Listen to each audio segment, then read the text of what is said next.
What's up, guys? Welcome to Promotech. Thanks for tuning in.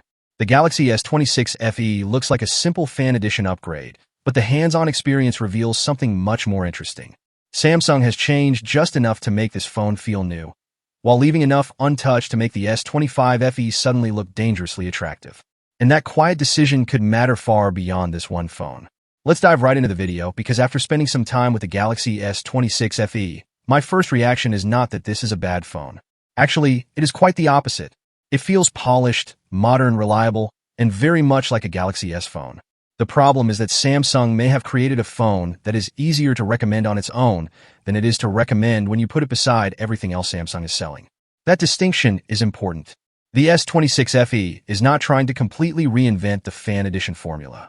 Samsung has clearly taken last year's foundation, kept most of the hardware intact, and focused its money on a few areas where the average user is more likely to notice the difference. The biggest change is the processor, and this time we get the Exynos 2500 built on a newer 3nm process. On paper, that sounds like a normal yearly upgrade, but the real story is efficiency. Samsung doesn't necessarily need this phone to destroy benchmark charts. It needs the S26 FE to feel fast enough while consuming less power and giving the battery a better chance of surviving a full day. And that's where things get interesting, because the battery itself hasn't suddenly become massive. We're still talking about a roughly 4,900 mAh battery, with 45W wired charging and 15W wireless charging. So Samsung appears to be betting on smarter silicon rather than simply throwing a bigger battery into the phone. Compared with the previous FE generation, the philosophy is basically this: keep the physical experience familiar, improve what's happening underneath, and let software do more of the heavy lifting. But there is another change here that I think deserves far more attention than it gets. The camera hardware is almost unchanged. You still have the 50-megapixel main camera, 12-megapixel ultra-wide, 8-megapixel 3x telephoto, and 12-megapixel selfie camera. If you simply look at the camera specifications, you could almost mistake this for a rebadge. But Samsung has been quietly pushing more processing into the camera pipeline, and the improved Pro Visual Engine is where that becomes visible. Instead of pretending that every generation needs a completely different sensor, Samsung is increasingly treating computational photography as part of the camera hardware experience. Noise reduction, image clarity, low-light video processing, and color handling can all be improved without changing the physical camera module. That's good news for Samsung because it lowers development costs, and it's potentially good news for users because improvements can become more meaningful over time.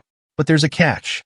When you compare the S26 FE directly against a true flagship Galaxy, the limitations become obvious. You don't get the same camera flexibility, you don't get the same processing power, and you don't get every professional video feature. This is still an FE device, and Samsung has to leave some breathing room between it and the flagship models. That's why the new fan cam feature is actually more interesting than another megapixel increase. Samsung lets the phone automatically reframe landscape video around a particular person. You're recording a wider scene, but the software can keep the selected subject centered in the final result. Think concerts, school performances, family events, sports, or basically any situation where you don't want to manually chase your subject around the frame. And this tells us something about where Samsung thinks smartphone cameras are going. The competition is no longer only about who has the biggest sensor. It's about who can make the camera do the work for you. You shoot first, and the phone figures out what mattered later. That sounds small today, but these are exactly the types of features that can become much more powerful as on-device AI improves. Then we get to software, and this is where the S26 FE becomes a little strange. The phone arrives with One UI 9 and Android 17, bringing newer AI and contextual features into a device that isn't Samsung's top-tier flagship. Samsung is even pushing features such as contextual suggestions that can recognize information inside conversations and help turn it into actions. That could mean identifying an appointment in a message, suggesting that it be added to your calendar, or recognizing something that could be useful in another application. And whether you personally use these features or immediately turn them off, there's a bigger strategic point here. Samsung wants AI to stop feeling like a separate button you press and start becoming part of how the phone understands what you're doing. That's also why the S26 FE getting newer software features is more significant than it initially sounds. Samsung can use a cheaper device to push these experiences to a much larger audience. The flagship buyer gets them first, but the FE buyer becomes part of the same ecosystem. Over time, that makes Samsung's software platform more valuable than any individual hardware specification. And there's another hidden advantage here.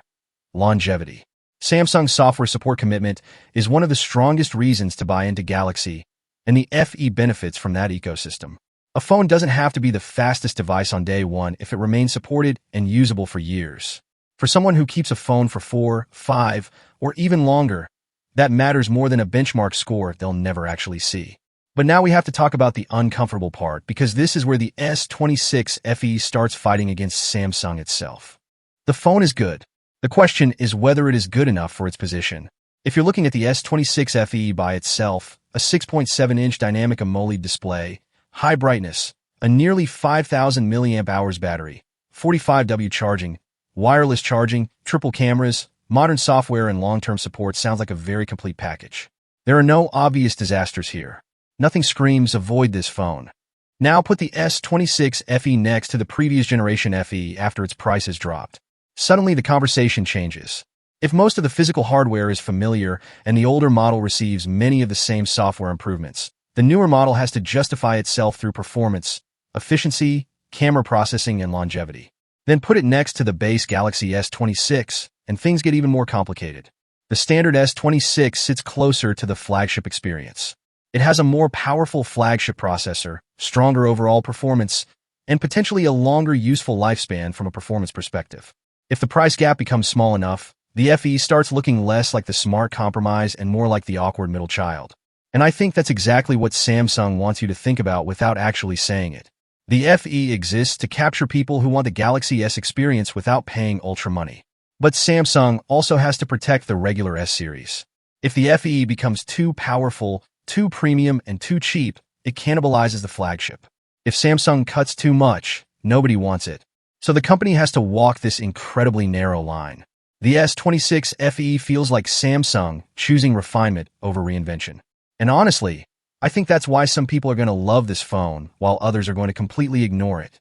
If you already have an older Galaxy and want a newer screen, newer processor, newer software, and a familiar design without spending ultra money, this makes sense.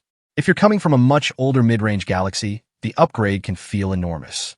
But if you're comparing the S26 FE against discounted Samsung phones that have already been on the market for months, the value equation becomes much harder to defend. And if you're enjoying this kind of breakdown, it's worth pointing out that more than 70% of the people watching still aren't subscribed to Promotech. If you like tech videos that go beyond reading the specification sheet and actually break down why companies make these decisions, joining the community is what keeps this kind of content going. So if that's your thing, consider subscribing. Because there's one more detail here that I don't think we should ignore. Samsung is increasingly separating the Galaxy lineup through software intelligence rather than simply hardware. The camera can be improved through processing. Video can be reframed automatically. Messages can become actions. AI can understand context. And updates can keep those experiences moving forward long after the phone launches. That means the most important part of the S26 FE may not be the Exynos 2500 at all. It could be the foundation Samsung is building for the next generation of cheaper Galaxy devices. Think about what happens when this approach matures. A future FE phone could potentially use slightly older camera hardware, but produce better results through more advanced processing. It could use a smaller battery, but manage power more intelligently. It could turn ordinary footage into something much more polished without requiring you to understand camera settings. At that point, the gap between a flagship and an FE isn't necessarily about whether the cheaper phone is bad. It's about which compromises you're willing to accept.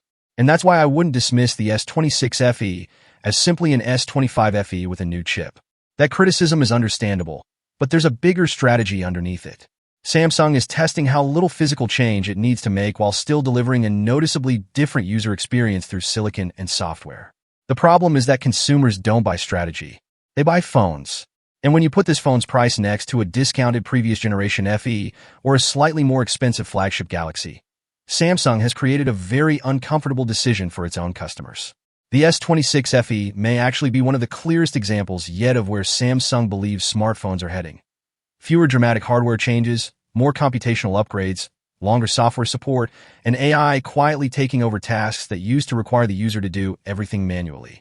The bigger question now is how far Samsung can push that formula before people stop seeing the FE as a smart flagship alternative and start seeing it as a phone that's deliberately missing just enough to protect the models above it. And depending on how Samsung prices and updates the next Galaxy generation, the S26 FE could end up looking like either the beginning of a much smarter strategy or the moment Samsung pushed the FE formula a little too far. Take care and stay safe. I'll see you in the next one soon.